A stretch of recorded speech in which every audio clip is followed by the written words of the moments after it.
G'day everyone.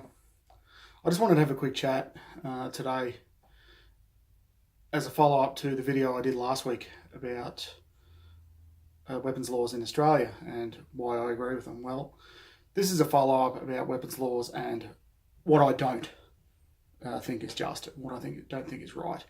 And I touched on in my last video about the way I don't like I'll start again about why I don't like the way the gun buyback was handled. I think that it put a lot of people out of pocket and it was done so quickly and in such a snap decision that it really didn't give much of a chance for discourse and for either side. I think either way it still would have happened.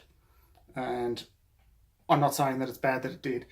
I just think that within 12 days, I think was quite a small time frame for something so big, for such a big reform in such a large country with such, and believe it or not, we did have quite a large gun culture here in Australia.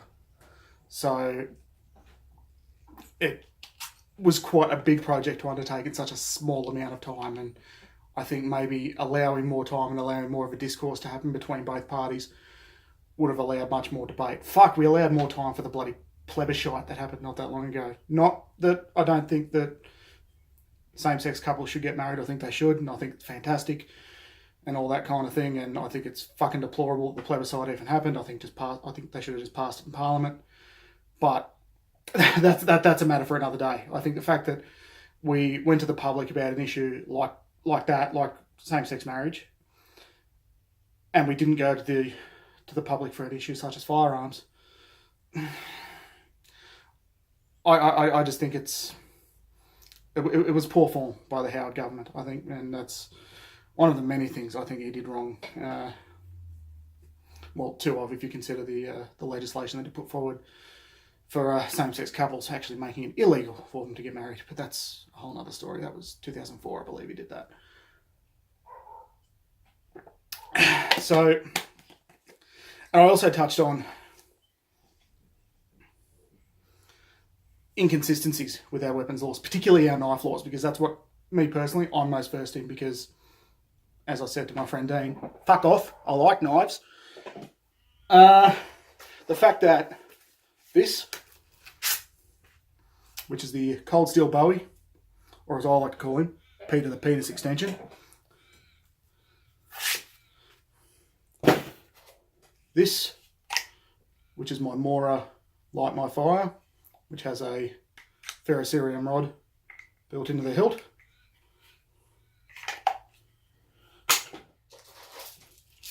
My Condor neck knife, which my wife very kindly bought for me last year for my birthday from Survival Supplies Australia, which is a fantastic website.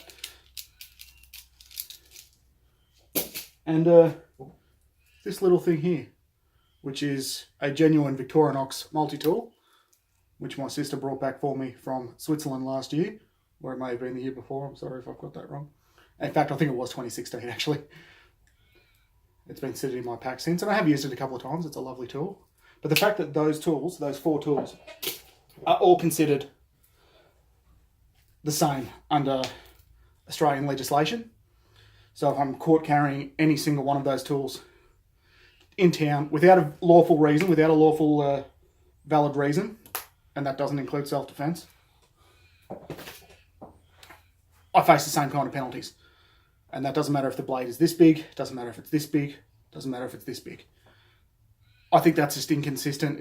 They're clearly all different tools. They're clearly made for different things. And whether you consider them a weapon or not, I don't know, you could, especially the machete. And they can clearly all be purposed for that. But so can this. And this is a Kali stick. And I like my chances with this just as much as I do with that machete.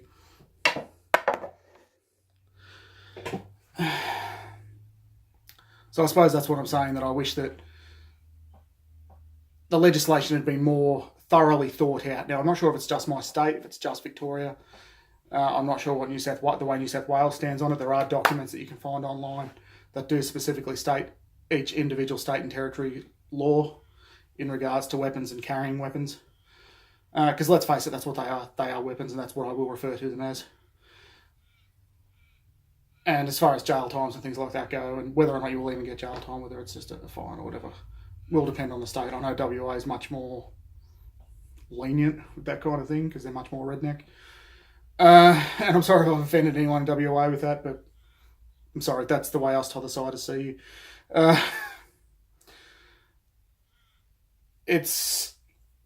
And I just wish that would be more cleared up and more thoroughly thought out and more worked through, rather than just slapping it all under one banner and just saying, yep, that'll do. Just set it and forget it, just leave it. I just think that's very poorly thought out and very inconsistent. And that's even forgetting the fact that, and I've always maintained this, I always say that, which is why I'm not anti-gun. I always say that everybody should have the right to firearm, blade, whatever, for sporting, which is clay target shooting, things like that, hiking and bushwalking, that kind of thing, hunting, which is exactly how it sounds, whether it's rabbits, whether it's foxes, whether it's pigs, whether it's deer, whether it's whatever, roos, if you've got the right permits for it, great. Or personal protection. I despise the word self-defense. It's fucking personal protection, right? It's your personal responsibility to protect yourself. It's not self-defense. It's a matter of protecting oneself. My personal philosophy. And I'm sure there's a few people out there that agree with me. And I don't think that should be mandated by anybody. Government, nobody. I think that, yes, there are certain caveats that should be in place to see who gets access to what. Things like mental health checks and licensing, similar to what we do with cars, and all the rest of that stuff that we have. We consider a right to use for the general citizen, over the age of 18 or 16 or whatever. I don't know what the restrictions would be or what the parameters would be around that. That would need to be talked about and hashed out. And I think that both sides, I feel, need to come together and actually have a common sense conversation about firearms and weapons in general, and when and where is appropriate to carry, what is appropriate to carry, but just a blanket ban on no more guns, I think is both short-sighted and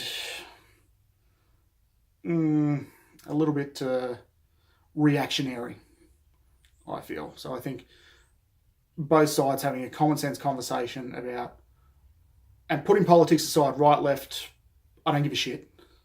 Having a common sense conversation, I think, would do wonders for both sides. And I think both sides need to put childish shit aside and actually come together and meet somewhere in the middle.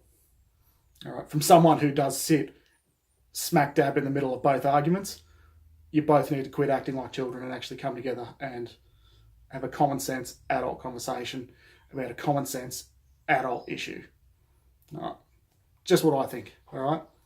For now, thank you for watching. Thank you for listening. From me, my mate, Captain Log. We'll see you next time.